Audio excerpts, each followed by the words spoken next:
1948ல இந்த தேசமானது உருவாகிறது. உருவான அடுத்த நாளே சுதந்திரத்திற்காக அது போராட வேண்டிய ஒரு சூழ்நிலை. தன்னுடைய தேச எல்லையை பாதுகாக்க வேண்டிய ஒரு சூழ்நிலை. தனித்து போராட வேண்டிய ஒரு சூழ்நிலை. அதற்கு ஆதரவாக இன்றைக்கு இஸ்ரேல் அமெரிக்காவுக்கு உதவியா இருப்பது போல அன்றைக்கு இல்லை.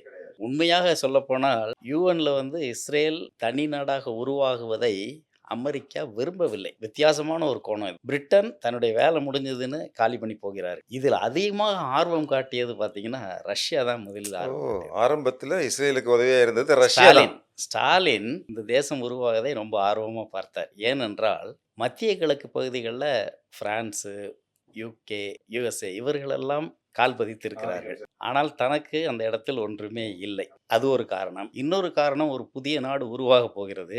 45லிருந்தே அரபு நாடுகள் எல்லாம் கூடிக்கொண்டு உருவானால் இவர்கள் மீது போர் தொடுக்கிறதுக்கு தயாராக இருக்கிறார்கள். இவர்களுக்கு ஒரு ஆதரவும் இல்லை. ஏற்கனவே யுஎஸ், யுகேலாம் இதுக்கு எம்பார்கோ வைத்திருக்கிறார்கள். ஆயுதங்கள் சப்ளை பண்றதுக்கு. ஏனென்றால் இஸ்ரேலை அவர்கள் ஆதரித்தால் அரபு நாடுகளுடைய ஆதரவை அவர்கள் இழக்க வேண்டியிருக்கும். அங்கே ஆயில் இருக்கு. இஸ்ரேலில் ஒன்றுமில்லை. இந்த மாதிரியான சூழ்நிலை.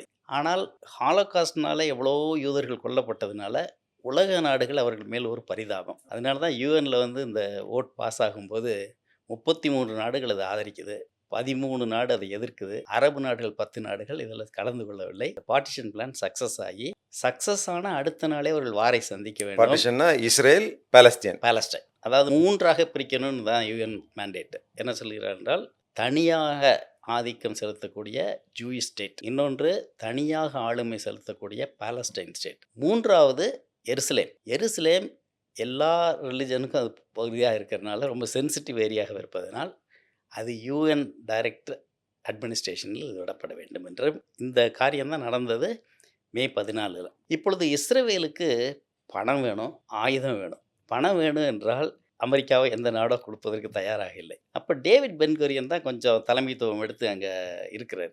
கோல்டா மேயர் அவங்களுடைய அசிஸ்டன்ட். இப்போவே அவங்க அயன் லேடி. பின்னாளில் அவர்கள் பிரைம் மினிஸ்டர் ஆகிறாங்க.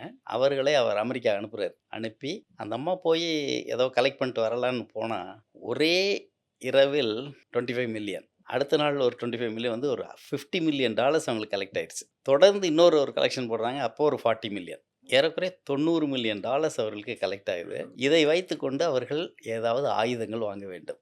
அதற்கு உதவியது அமெரிக்கா அல்ல, ரஷ்யா.